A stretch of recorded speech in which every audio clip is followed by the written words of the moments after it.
Assalamualaikum warahmatullahi wabarakatuh. Kembali lagi di channel Berita Mistis. Untuk kisah kali ini masih ada sebuah cerita dari tulisannya M. Sidik Tanya Demit.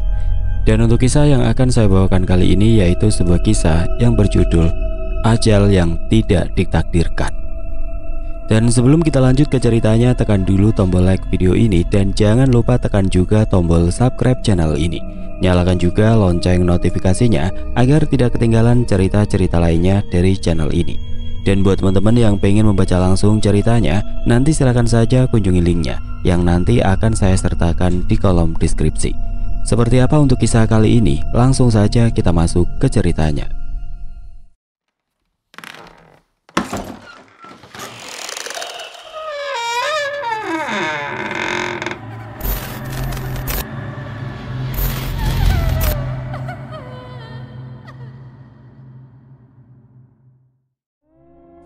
Terdengar suara pintu kamar dibuka secara perlahan di tengah malam.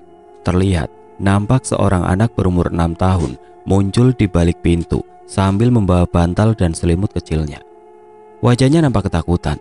Dia sedikit menangis dan mengeluarkan air mata sambil meminta tolong kepada seseorang yang ada di ruangan tersebut. Nenek masih bangun?" tanyanya dengan nada yang sedih. Terdengar suara dari dalam ruangan. Suara ajakan untuk masuk ke dalam ruangan tersebut yang disertai dengan senyuman yang hangat. Sebuah lilin kecil nampak menyala di dekat kasur tempat dia berbaring. Dia bangun dan membuka kedua tangannya seolah-olah ingin memeluk anak itu dari kejauhan. "Sini, Cep, sini. Kamu ketakutan lagi ya?" jawabnya sambil tersenyum. Anak itu seketika tersenyum. Dia mengangguk dan berlari kecil menghampiri sosok yang dia lihat di dalam sana. Seorang nenek tua yang sudah rentah, yang kini menjadi orang satu-satunya yang mengurus dirinya setelah kedua orang tuanya meninggal karena kecelakaan di dalam tol sepulangnya dari ibu kota.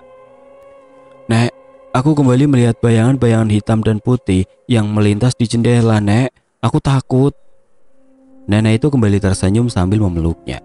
Dia hanya mengangguk sambil mengusap-ngusap kepala anak kecil itu hingga dia tertidur lelap di dalam pelukannya. Rasa sayang yang begitu kuat membuat dirinya bisa larut dalam dekapannya. Hal itu pula yang anak kecil itu rasakan ketika berada di dekatnya. Hanya nenek yang merupakan keluarga satu-satunya selalu mempunyai cara untuk menjaganya ketika dirinya melihat atau merasakan sesuatu yang membuatnya ketakutan ketika malam tiba. Tidak lama akhirnya dirinya pun terlelap tidur. Sambil tersenyum, nenek itu kembali berkata kepadanya dengan nada yang halus. "Cep, ketika Cecep melihat sesuatu yang melintas di jendela, tapi kedua matanya tidak menatap Cecep dengan mata yang merah menyala, Cecep tidak boleh takut. Karena mereka hanya melintas atau hanya berdiam diri di sana tanpa berniat menakut-nakuti Cecep. Tapi kalau Cecep melihat mereka dengan matanya yang merah, Cecep harus waspada dan boleh datang ke kamar untuk meminta pertolongan nenek," kata neneknya sambil mengusap-usap rambutnya secara perlahan. Waktu tidak terasa kini berjalan begitu cepat. Aku yang awalnya seorang anak kecil yang penakut, kini sudah beranjak dewasa. Entah mengapa kini aku berada di dalam sebuah ruangan yang kosong dan gelap. Yang ada hanyalah sebuah lampu 5 watt yang menyala di atas sebagai penerangan. Dan tepat di bawahnya, aku melihat nenek yang duduk sambil tertunduk, tidak berdaya di sana. Di sekelilingnya terlihat sangat gelap gulita. Dia hanya bisa melihat neneknya yang terlihat sangat lemas, dengan luka lebam dan darah yang membekas di bajunya.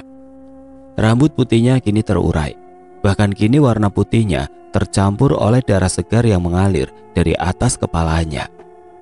Sebenarnya apa yang sebenarnya terjadi? Kenapa aku tiba-tiba berada di tempat ini tanpa sebab? Aku melihat ke sekeliling, namun semuanya sangatlah gelap. Dan aku sama sekali tidak bisa bergerak dan hanya bisa berdiri di sana tanpa bisa melakukan apa-apa. Jujur, aku takut. Aku tidak pernah mengira nenek yang aku sayangi kini penuh luka seperti ini. Sebenarnya, siapa yang melakukannya dan apa motif dibaliknya?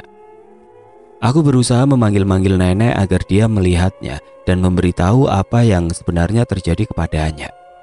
Nenek. Aku berteriak dengan kencang memanggil nenek dengan sekuat tenaga. Namun dirinya seperti menghiraukan teriakan yang sudah aku lakukan. Beberapa kali aku berteriak sampai tenggorokanku terasa sakit. Urat-uratku terlihat menonjol dari leher ketika aku berteriak pada saat itu, berusaha agar nenek bisa melihatku yang berdiri tidak jauh darinya dari dalam kegelapan. Akhirnya aku berhasil atas apa yang aku lakukan. Dengan luka yang memenuhi tubuhnya, nenek yang awalnya tertunduk kini menatapku. Mulutnya tersenyum secara perlahan meskipun wajahnya penuh luka. Matanya terlihat sedikit mengeluarkan air mata kesedihan ketika melihat cucunya yang berteriak memanggilnya secara terus-menerus. Bahkan, dia terlihat meminta maaf kepadaku pada saat itu. Meminta maaf atas apa yang terjadi semasa dia hidup dan meminta maaf karena aku hidup di dalam keluarganya yang tidak sempurna menurut dirinya. Maafin nenek ya, Cep. Maafin nenek. Ini sudah waktunya ternyata. Nenek tidak bisa bertahan lagi. Maaf ya, Cep. Maafin nenek, karena hidupmu akan susah ketika semua orang yang kamu sayangi tiada. Aku tidak mengerti atas apa yang dikatakan oleh nenek yang ada di depanku ini. Namun tiba-tiba tepat ketika nenek berkata seperti itu, dari dalam kegelapan yang mengelilingi tubuhnya, aku tiba-tiba dikagetkan dengan kemunculan tangan-tangan besar yang keriput sehingga urat-uratnya terlihat. Tangan itu berwarna hitam legam dengan kuku-kukunya yang tajam. Tangan-tangan itu muncul begitu saja dari dalam kegelapan, memegang seluruh tubuhnya dengan erat. Bahkan kuku-kukunya terlihat menembus kulit nenek yang sudah rentak, sehingga mengeluarkan darah segar yang keluar dari dalam kulitnya. Nenek tentu saja merasakan rasa sakit ketika tangan-tangan itu meremas tubuhnya yang rentak itu. Namun dia seperti menyembunyikannya ketika menatapku. Dia terus mempertahankan senyumannya, meskipun beberapa kali wajahnya mengernyit kesakitan ketika kuku-kuku panjang itu menembus kulitnya secara perlahan. Tidak lama kemudian muncul kembali dua tangan yang lebih besar, yang keluar tepat di belakang kepala nenek. Dua tangan itu secara perlahan mengusap kepala nenek, lalu memegang atas kepalanya dan lehernya secara bersamaan. Nenek yang mungkin tahu atas apa yang sedang terjadi di sana, dia hanya terdiam dan tidak bisa melawan. Dia tidak berusaha melarikan diri dari tangan-tangan yang mengerikan itu. Nenek tampak pasrah, seperti tahu bahwa hal ini akan terjadi, sehingga tidak ada perlawanan sama sekali dari dirinya pada saat itu. Hingga akhirnya, kepala nenek tiba-tiba dipegang dengan erat. Salah satu tangan yang memegang kepala dan memegang leher kini menariknya secara berlawanan, sehingga aku bisa dengan jelas melihat tulang leher nenek yang saling beradu, mengeluarkan suara yang terdengar jelas oleh kedua telingaku. Leher nenek patah seketika ketika dua tangan itu menariknya dengan sangat kuat. Kedua tangan itu seperti berusaha mematahkan leher nenek sekuat tenaga. Krak, krak. Leher nenek akhirnya patah dengan kondisi yang mengenaskan. Bahkan ada salah satu tulangnya yang menonjol dari arah leher dengan kepalanya yang miring ke kiri. Nenek tidak sempat berteriak. Mulutnya hanya bisa terbuka tanpa bisa mengeluarkan suara untuk meminta tolong kepadaku, yang kini berdiri tidak jauh darinya pada saat itu. Teror yang terjadi kepada nenek bukan hanya itu saja. Kedua tangan besar itu kini memegang tubuh nenek secara perlahan. Secara samar-samar, aku melihat sebuah wajah yang menakutkan di balik kegelapan. Dengan mata merah yang menyala, dia seperti senang melihat nenek yang kini tidak berdaya. Apalagi ketika dia mendekatkan tubuh nenek ke depan wajahnya, lalu salah satu tangannya menarik sesuatu dari dalam mulutnya. Terlihat sebuah bayangan putih muncul dan keluar begitu saja secara perlahan. Bayangan yang seperti asap dan ditarik dengan paksa oleh salah satu tangan besar itu. Hingga setelah semuanya selesai, wajah yang menakutkan itu tertawa. Mulutnya terbuka lebar dengan gigi taring yang menonjol keluar. Sepertinya apa yang sedang dia lakukan sudah selesai dikerjakan, sehingga dia kembali mengangkat tangannya, lalu melemparkan tubuh nenek yang lemas itu ke arahku yang masih berdiri di sana tanpa bisa melakukan apa-apa. Nenek seperti tidak bernyawa. Dengan kondisi penuh darah dan tidak berdaya, aku yang pada saat itu ketakutan hanya bisa mengangkat tangan dan menutup kedua mataku. Aku takut. Aku benar-benar ketakutan atas apa yang kulihat. Aku tidak percaya nenek yang aku sayangi akan seperti itu. Apalagi tepat ketika aku mengangkat tangan dan menutup kedua mataku, tiba-tiba aku terbangun. Terbangun dari mimpi buruk yang kini menghantuiku pada malam ini. Mimpi yang sangat-sangat menakutkan. Keringat dingin kini membasahi tubuhku, juga detak jantungku yang kini berdetak kencang ketika aku merasakan mimpi yang menakutkan itu. Nafasku terasa berat. Mimpi itu benar-benar nyata untuk aku lihat. Aku duduk dari tempat tidurku, mengangkat kedua tanganku dan mendekatkannya ke arah kepala. Aku benar-benar ketakutan akan mimpi itu. Mimpi itu seperti nyata, seperti aku benar-benar melihat nenek meninggal tepat di depan mataku dengan leher yang patah. Aku hanya bisa menghela nafas dan mengatur nafasku agar kembali ke semula. Namun tidak lama kemudian, brak, terdengar suara keras dari arah kamar nenek, bersamaan dengan suara erangan seperti seseorang yang sedang kesakitan pada saat itu. Aku yang mendengar hal itu langsung berdiri dan berlari sekuat tenaga ke sana. Kamarku dan kamar nenek yang hanya terpisah oleh ruang tengah yang membuatku cepat sampai ke kamarnya pada malam itu. Aku takut. Aku takut hal yang terjadi dalam mimpiku kini menjadi kenyataan. Dan benar saja, ketika aku membuka pintu kamarnya, "Nenek!" Aku berteriak histeris. Aku melihat nenek sudah terjatuh begitu saja dari atas kasur. Tubuhnya lemas dengan darah yang mengalir dari mulutnya. Aku tidak tahu apa yang terjadi kepadanya. Aku juga melihat kamar yang menjadi tempatnya beristirahat kini berantakan dengan jendela yang terbuka, sehingga angin malam berhembus dengan kencangnya ke arahku. Kondisinya benar-benar berantakan. Lemari pakaian yang terbuka dengan semua pakaian yang berterbangan kemana-mana. Lampu kamar yang pecah. Juga banyak sekali cakaran di dinding kamar dengan sinar bulan yang menyinari kamar pada malam itu. Seketika aku langsung melangkah mendekati dirinya. Namun, baru beberapa saat aku melangkah, dek. Entah mengapa situasi kamar nenek mendadak berubah. Dadaku terasa sesak, seperti banyak sekali orang di dalam kamar ini yang tidak aku lihat. Semuanya seperti saling berdesakan satu sama lain. Hawa keberadaannya menusuk kulit, seperti jarum-jarum kecil yang membuatku merinding ketika aku memasuki kamarnya. Suasananya sama seperti di dalam mimpiku, sama seperti ketika tangan-tangan itu muncul dan meremas tubuh nenek dengan sekuat tenaga. Aku tidak tahu apa yang sebenarnya terjadi kepada nenekku pada saat itu. Namun yang pasti, ketika aku berhasil mendekatinya, aku melihat lebih banyak luka lebam dan luka cakaran dari kuku yang tajam di sekujur tubuhnya. Seperti dicakar oleh makhluk-makhluk yang aku temui di dalam mimpiku ketika tangan-tangan yang kurus dan kuku-kukunya yang tajam muncul dan memegang nenek dari segala arah. Sebelum akhirnya leher dipatahkan oleh tangan besar yang muncul di belakang kepalanya. Sinar matahari pagi nampaknya belum menunjukkan jati dirinya di Cakrawala. Namun keadaan rumah kini nampak ramai oleh orang-orang yang kenal dengan nenek. Aku yang panik akhirnya meminta pertolongan kepada tetangga untuk mengobati nenek secepatnya. Karena aku melihat nenek masih bernafas meskipun kini tubuhnya tidak sadarkan diri. Warga kampung yang seringkali saling membantu sama lain akhirnya datang dengan segala obat-obatan yang mereka punya. Ada yang membawa obat merah, perban, bahkan ada yang membawa dedaunan untuk meredakan pendarahan yang keluar dari tubuhnya.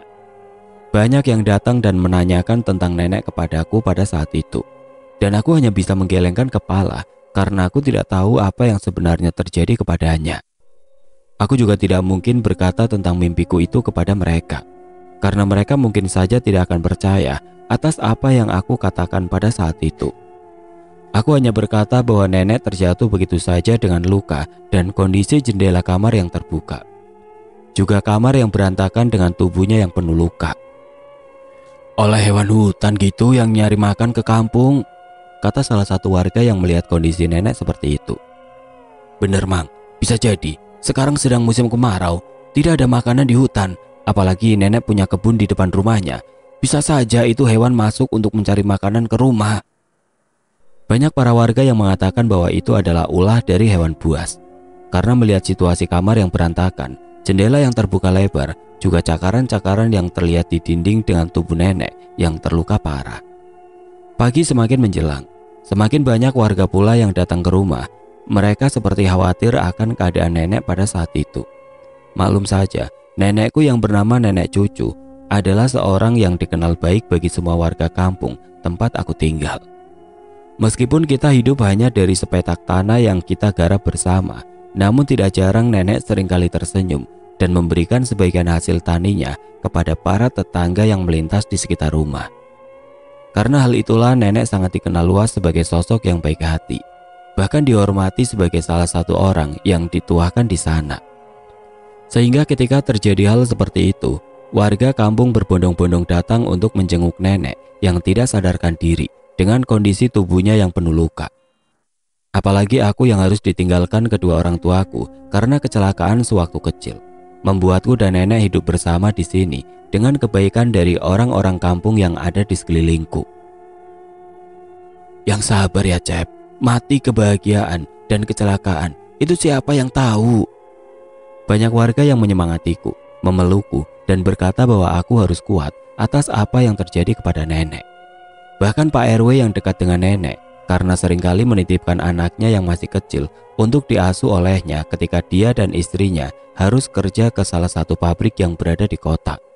Kini datang kepadaku dan menawarkan untuk membawa nenek untuk diobati di pagi itu. Kang Cep, sepertinya kita harus bawa nenek cucu ke klinik. Kebetulan ada klinik yang ada rawat inapnya yang letaknya tidak jauh dari kampung. Aku khawatir kalau kenapa-napa. Soalnya nenek masih nggak sadarkan diri. Pak Andri yang merupakan Pak RW di sana menyarankan untuk membawa nenek ke klinik. Aku sebenarnya sedikit ragu akan hal itu. Aku tidak tahu biaya yang akan dikeluarkan berapa untuk perawatan nenek. Apalagi aku dan nenek hanya hidup dari sepetak tanah yang ada di depan rumah. Sehingga ketika aku diberitahu akan hal tersebut, aku hanya terdiam. Aku sempat melihat nenek yang kini terbaring begitu saja di ruang tengah sambil dikelilingi oleh para warga yang datang di pagi itu dalam keadaan kebingungan. Aku yakin para warga pun akan bahu-membahu untuk membantu nenek. Namun aku terlalu malu untuk meminta bantuan mereka, apalagi masalah biaya yang harus dikeluarkan nantinya. Gimana Cep? Masalah biaya nanti kita bisa bicarakan lagi. Yang pasti kita harus bawa nenek secepatnya daripada nanti kenapa-napa, kata Pak Andri sambil memegang pundakku pada saat itu. Aku hanya bisa mengangguk secara pelan sambil melihat keadaan nenek yang kini tidak berdaya. Jujur aku tidak bisa berpikir jernih melihat kondisi nenekku pada saat itu. Namun mungkin saran dari Pak Andri yang merupakan Pak RW di kampungku adalah saran yang terbaik untuk saat ini. Pak Andri yang melihatku menganggukkan kepala langsung berdiri dan menyuruh beberapa warga untuk mengambil mobilnya yang terparkir di depan rumah untuk dibawa dan mengangkut nenek ke klinik. Tidak lama nenek pun dibawa mobil tersebut bersamaan dengan matahari pagi yang muncul secara perlahan dari ufuk timur dengan sinarnya yang terang yang menyinari kampung tempat aku tinggal yang diapit oleh dua tebing yang tinggi di daerah selatan Jawa Barat. Waktu masih menunjukkan jam 6 pagi. Terlihat di klinik itu sudah nampak orang-orang yang datang untuk berobat. Ada yang membawa anaknya yang sakit memakai motor. Ada pula yang berjalan kaki melewati sawah dan ladang untuk sampai ke klinik tersebut. Klinik itu memang satu-satunya tempat bagi para warga untuk berobat. Karena apabila mereka ingin ke puskesmas, mereka harus berjalan lebih jauh lagi hingga ke kantor desa yang melewati beberapa perkampungan penduduk dengan jalannya yang terjal dan berbatu. Klinik ini ada sebagai solusi atas apa yang terjadi. Dokter yang membuat klinik ini merupakan keturunan dari warga kampung. Sehingga dengan adanya klinik ini, mereka bisa lebih dekat untuk berobat. Meskipun mereka harus membayar biaya pengobatan, namun hal itu masih terjangkau bagi masyarakat kampung, sehingga mereka tidak terlalu kesulitan untuk membayarnya. Desi, salah satu perawat di sana, nampak sibuk membagikan nomor antrian dan mengatur para warga untuk berobat. Selain itu dia mencatat keluhan-keluhan para warga untuk nantinya diberikan ke salah satu dokter yang ada di sana. Ini nomor antriannya ya Bu, nanti Ibu bisa langsung menunggu di sana sebelum nanti dipanggil oleh dokter. Di tengah-tengah hiruk pikuk yang terjadi di dalam klinik tersebut, tiba-tiba mereka dikejutkan dengan datangnya mobil dari arah kiri jalan. Tidak lama, aku, Pak Andri dan para warga turun dan menurunkan nenek untuk masuk ke dalam klinik itu. Hal itu tentu saja membuat para warga yang sedang menunggu di ruang tunggu berdiri dan melihat siapa yang sedang mereka bawa. Itu nenek cucu, tanya salah satu warga yang melihat dengan seksama ketika nenek dibawa olehku dan para warga. Pak Andri yang berada paling depan langsung berteriak ke arah Desi yang masih duduk di meja resepsionis dengan nada yang panik. Siapin kamar, ada yang butuh pertolongan, teriak Pak Andri. Desi yang melihat hal itu langsung berlari ke arahku. menanyakan apa yang sebenarnya terjadi, dan dia pun menjawabnya bahwa neneknya sedang kritis dan harus dirawat di klinik tersebut dalam beberapa hari. Seharusnya nenek dibawa ke rumah sakit, namun karena kampungku merupakan sebuah kampung di kaki gunung yang jauh dari kota, membuatku dan para warga hanya bisa membawanya ke klinik tersebut. Klinik tersebut bisa disebut paling lengkap di sana, karena di dalamnya terdapat ruang bersalin, ruang rawat inap, juga ruang untuk hitanan yang semuanya dibagi dalam beberapa bangunan, dengan lorong yang memanjang dari arah depan bangunan. Akhirnya sang nenek pun dibawa ke dalam dan dibaringkan di salah satu ruang inap yang letaknya paling ujung di klinik tersebut. Sebuah ruangan yang terdiri dari beberapa kasur yang jarang sekali digunakan. Maklum, sangat jarang para warga kampung menginap di sini. Bukannya mereka tidak mau, tapi karena pasti mereka harus membayar biaya inap yang lumayan apabila harus menginap di klinik ini. Para warga lebih memilih untuk berobat jalan dan beristirahat di rumah. Memang wajar hal itu terjadi. Mayoritas warga yang merupakan petani membuat mereka melakukan hal tersebut. Sudah, jangan mikirin biaya dulu. Yang pasti sekarang nenek sudah aman di sini. Biar dicek sama dokter dan perawat, kata Pak Andri sambil tersenyum. Aku hanya mengangguk sambil melihat nenek yang kini tidak berdaya dengan selang oksigen yang menempel di wajahnya pada saat itu. Seketika aku keluar ruangan dan duduk di lorong, melihat sebuah taman kecil yang ada di depanku sambil menenangkan pikiran atas apa yang terjadi. Aku masih berpikir akan mimpiku, sebuah mimpi yang menyeramkan yang mungkin saja ada hubungannya dengan nenek. Karena selama aku diasuh olehnya, nenek seperti sudah terbiasa dengan kemunculan para makhluk-makhluk seperti itu. Bahkan dia seringkali menenangkanku ketika aku melihat mereka di luar jendela kamar, yang terkadang suka muncul dan mengelilingi rumah ketika kecil. Aku menghela nafas dan berharap itu hanya sebuah mimpi saja, karena setelah ditinggalkan oleh kedua orang tuaku yang kecelakaan di tol ketika pulang dari Jakarta, aku kini tidak punya siapa-siapa lagi apabila aku ditinggal kembali olehnya. Cep, tiba-tiba aku dikejutkan oleh seseorang yang menepuk pundakku. Seketika aku berbalik dan melihat Pak Andri bersama dengan pemilik klinik yang merupakan salah satu dokter yang akan menangani nenek pada saat itu. Aku tahu kamu sedang banyak pikiran. Aku juga tahu pasti memikirkan hal-hal lain tentang nenekmu pada saat ini, kata Pak Andri. Aku pada saat ini sudah berdiskusi dengan Pak Dokter. Katanya beliau mengatakan bahwa dia akan berusaha sebaik-baiknya. Semoga nenek bisa selamat dengan kondisi yang seperti ini. Sekarang dia akan melakukan pemeriksaan menyeluruh terhadap nenek cucu. Dokter yang ada di samping Pak Andri pun mengangguk. Dia seperti membenarkan apa yang Pak Andri katakan pada saat itu. Namun, aku tahu kondisimu pada saat ini. Aku tadi berdiskusi untuk menyarankan kamu beristirahat terlebih dahulu di rumah, biar beberapa perawat di sini yang menjaga nenek. Tenang, di sini bukan seperti rumah sakit di kota kok, yang mengharuskan keluarga pasien menunggu. Karena kita semua di sini saling mengenal, apalagi kita tahu baiknya nenek cucu seperti apa. Jadi kita akan membantu kamu sebisanya. Pak Andri yang menjadi sosok pemimpin di kampungku terlihat sangat bijaksana. Jujur, kondisiku memang tidak baik-baik saja sekarang. Apabila aku harus melihat nenek dengan kondisi seperti ini, aku takut akan ikut sakit karena pikiran yang menumpuk. Sehingga aku kembali mengangguk dan menyetujui atas apa yang Pak Andri katakan pada saat itu. Tidak lama kemudian aku pun pulang sambil berkata kepada dokter untuk menjaga nenek dan menyembuhkannya. Aku akhirnya naik ke dalam mobil Pak Andri dengan tubuh yang lemas dan pikiran yang campur aduk tentang nenekku pada saat itu. Dokter yang mengantarku pulang akhirnya kembali ke ruang inap, bersamaan dengan dua perawat yang ikut ke dalam. Di sana dokter hanya melihat kondisi nenek, memeriksanya dengan seksama selama beberapa menit. Namun raut wajahnya kini berubah. Senyumannya yang awalnya dia perlihatkan kepadaku kini tidak terlihat lagi. Wajahnya kini pucat. Bahkan dia terlihat terburu-buru mengambil peralatan untuk mengecek nenek secara keseluruhan. Lalu tidak lama dia menggelengkan kepala secara perlahan. Stetoskop dan peralatan yang dia pegang langsung diletakkan begitu saja. Dia keluar dan berjalan kepada kedua perawat untuk menyiapkan tabung oksigen dan menggantinya ketika habis. Namun setelah itu dia berkata kembali kepada kedua perawat yang menemaninya pada saat itu. Aku tidak bisa menyelamatkannya. kondisinya sudah parah. Ini tidak akan bertahan lama, katanya sambil menunduk. Kita hanya bisa menunggu waktunya tiba, karena kita sudah tidak bisa menyelamatkannya. Sepertinya dokter sudah tahu hal ini akan terjadi, sehingga dia menyuruhku untuk pulang, agar aku tidak bertambah sedih ketika aku kehilangan nenekku tepat di depan mataku. Dokter tersebut akhirnya berbalik ke arah dua perawat yang ada di belakangnya. Neng, Desi, sepertinya kalian harus menginap di klinik pada malam ini. Jaga nenek cucu di sini hingga pagi tiba, dan kita akan memberitahukan kondisi nenek cucu di pagi hari kepada keluarganya. Matahari yang awalnya bersinar terang kini secara perlahan turun ke ufuk barat, bersamaan dengan kelelawar-kelelawar malam yang keluar dari sarangnya untuk mencari makan di sore itu. Secara perlahan gelapnya malam kini mengambil alih langit.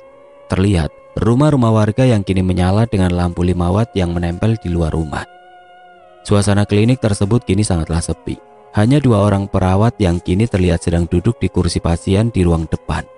Dengan lampu neon yang menyala, mereka menatap jendela klinik yang memperlihatkan kondisi malam di kampung mereka yang nampak gelap. Jadi gimana ini, Neng? Kita diam di sini saja sampai pagi. Nggak harus ke ruang inap untuk jaga nenek cucu, kata Desi yang ternyata baru pertama kali baginya untuk berjaga seperti ini. Kan tadi kata dokter sudah bilang kalau nenek sudah tidak bisa diselamatkan lagi. Lagian kan dia sudah memakai tabung oksigen, dan aku juga mencatatnya apabila harus mengganti oksigennya. Udahlah, tidak ada yang bisa kita lakukan di klinik kecil ini. Ini bukan rumah sakit yang peralatannya lengkap. Kita hanya berdoa dan membantu sebisa kita atas apa yang terjadi. Apabila kita mendengar apa yang mereka bicarakan, memang sedikit tega atas kondisi nenek yang tinggal menunggu ajalnya di dalam sana. Tapi mereka juga tidak bisa berbuat apa-apa akan hal tersebut, sehingga mereka seolah membiarkan hal itu terjadi. Bukan tanpa sebab mereka membiarkannya, tapi ada perintah atau kode-kode yang dokter ketahui tentang kondisi pasien yang membuat mereka membiarkan hal tersebut. Biasanya, kode tersebut hanya diketahui oleh dokter dan para perawat yang menjaga di sana. Eneng yang sudah bekerja lebih lama di klinik ini tiba-tiba menepuk pundak Desi. Sudah, jangan takut. Aku juga sering jaga malam di klinik ini, sendirian pula, sebelum ada kamu yang nemenin, katanya sambil tersenyum. Lebih baik kita lakukan apa yang bisa kita lakukan dan memberikan hasilnya ketika pagi tiba. Desi pun mengangguk. Sesekali dia melihat ke lorong yang ada di belakang ruangan tunggu itu. Klinik di siang hari dan malam hari benar-benar berbeda. Suasana sepi yang menyelimuti membuatnya seringkali membuatnya merinding. Lampu hanya menyala di beberapa ruangan. Ruang tunggu pasien yang ada di ruangan depan, juga lorong yang memanjang di belakangnya, serta ruang inap yang kini ada nenek cucu di sana. Sisanya, lampu-lampunya mati. Ruangan-ruangan seperti ruang bersalin, ruang hitan, juga ruang praktek dokter kini gelap gulita. Sehingga Desi yang baru pertama kali menginap di klinik ini merasa sedikit ketakutan atas kondisi klinik ketika malam. Apalagi tidak terasa kini sudah jam 11 malam. Mereka duduk di ruang tunggu pasien yang berada di ruang depan dengan jendela-jendela besar yang langsung mengarah ke sebuah jalan yang gelap ketika malam tiba. Beberapa kali mereka melihat jam karena sebentar lagi mereka berdua akan mengganti tabung oksigen di ruang inap sambil melihat kondisi nenek pada malam itu. Meskipun mereka mengantuk, mereka tidak bisa tidur begitu saja karena akan berbahaya apabila mereka telat mengganti tabung oksigen nenek cucu yang ada di ruang inap. Sehingga mereka berdua untuk terjaga, meskipun hawa dingin yang menusuk serta suasana yang sepi karena hanya mereka berdua yang ada di sana. Suasana benar-benar hening dan sepi pada malam itu. Saking sepinya, detik jam yang menempel di dinding pun terdengar oleh kedua telinga mereka. Apalagi di luar klinik banyak sekali suara-suara hewan malam yang membuat suasana malam semakin mencekam bagi mereka berdua. Desi yang mulai terkantuk-kantuk kini mulai menguap, apalagi Neng. Tanpa dia sadari, nampaknya dia sudah ketiduran di kursi panjang tempat pasien menunggu namanya dipanggil di ruang tunggu. Desi yang melihat itu merasa enggan untuk membangunkan Neng. Apalagi dia adalah senior di sini yang dihormati olehnya. Akhirnya Desi bangun dari duduknya dan berjalan mondar-mandir untuk mengusir rasa kantuk yang kini menyerangnya. Dia berjalan sambil membaca poster-poster tentang kesehatan yang menempel di dinding. Dia juga bahkan membuka pintu klinik dan membiarkan angin dingin masuk agar dirinya tetap terjaga pada saat itu. Sambil mengusap-ngusap matanya, dia kembali melihat jam dinding yang kini menunjukkan setengah 12 kurang. Semakin lama rasa kantuknya semakin kuat. Apa yang dia lakukan nampaknya belum bisa mengusir rasa kantuknya pada malam itu. Sehingga dia berjalan ke kamar mandi yang letaknya di belakang ruang tunggu pasien. Mencoba mencuci muka agar dirinya tidak mengantuk lagi. Meskipun dia sedikit takut karena harus melewati lorong yang sepi itu, tapi rasa kantuknya yang begitu kuat membuatnya harus melakukan hal tersebut. Siapa tahu ketika air dingin kamar mandi menyentuh wajahnya, matanya yang ngantuk akan kembali segar dan membuat dirinya bisa kembali berjaga dan akan tidur setelah mengganti oksigen nenek cucu pada malam itu. Namun, tepat ketika dia melangkahkan kakinya keluar dari ruangan, tiba-tiba dari arah lorong, dia mendengar sebuah suara. Suara seperti seseorang yang sedang mendorong ranjang pasien hingga menabrak dinding. Suara itu benar-benar terdengar jelas. Bagaimana dia mendengar suara ranjang pasien yang didorong begitu saja. Suara decit roda-roda kecil yang ada di bawah ranjang tersebut terdengar oleh kedua telinganya pada malam itu. Apalagi asal suara tersebut adalah suara dari ruang inap yang letaknya tepat berada di ujung lorong, yang dimana di sana adalah tempat nenek cucu terbaring dalam keadaan tidak sadarkan diri. Seketika Desi langsung terdiam. Tubuhnya tiba-tiba merinding ketika mendengar hal tersebut. Tubuhnya bergetar hebat. Dia tahu asal suara tersebut berada di ujung lorong. Namun dia seperti enggan melihat ke arah lorong ketika suara itu terdengar. Apalagi suara dari ranjang pasien yang digeser itu terdengar lagi. Bahkan kali ini seperti lebih banyak yang digerakkan di dalam sana. Suara ranjang-ranjang pasien itu seperti bergerak dan beradu satu sama lain secara perlahan. Bahkan beberapa ada yang menabraknya ke dinding ruangan pada malam itu. Bukan hanya itu saja. Dari arah lorong panjang itu, suasananya tambah mencekam ketika dia merasakan hawa dingin yang menusuk kulit, bahkan menembus jaket yang dia pakai. Seperti ada sesuatu yang terjadi di ujung lorong tersebut, sehingga dirinya mendadak menggigil ketika dia merasakan hal itu. Desi hanya bisa menggelengkan kepala. Dia terlalu takut untuk mencari tahu atas apa yang terjadi di ujung lorong. Sehingga dia seketika berbalik dan berlari ke dalam ruang tunggu untuk membangunkan Neng yang tertidur pulas di sana. Rasa kantuk yang awalnya dia rasakan kini hilang dan berganti dengan rasa takut yang dia rasakan atas apa yang terjadi pada saat itu. Neng, bangun Neng, bangun. Ada itu ada jurik Neng. Desi benar-benar panik. Dia menggoyangkan tubuh Neng sehingga dia terbangun. Sambil menguap, dirinya akhirnya bangun dan melihat wajah Desi yang panik dan ketakutan. Apa sih? Tanya Neng yang heran atas apa yang terjadi dengan temannya ini. Itu Neng itu. Desi seketika menunjuk ke arah lorong, tempat asal suara yang dia dengar pada malam itu. Namun bukannya Neng bertanya lebih lanjut, dia malah tersenyum melihat temannya yang kini ketakutan atas apa yang dia dengar.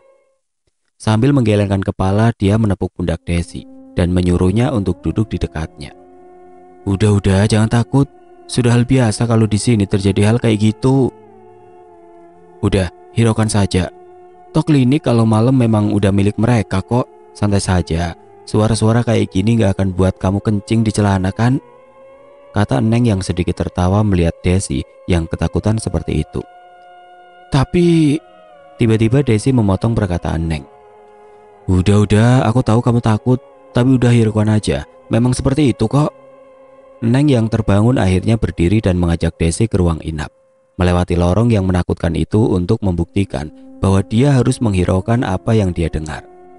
Dengan sedikit ketakutan awalnya Desi tidak mau atas ajakan tersebut. Namun Neng memaksa dirinya karena bisa saja hal yang seperti ini lagi yang mengharuskan Desi menginap kembali di klinik ini di kemudian hari. Udah, jangan takut. Sini, aku tunjukin. Neng kini berjalan ke ujung lorong bersama dengan Desi yang ada di belakang sana. Desi yang ketakutan kini memegang tangan Neng dengan sangat erat.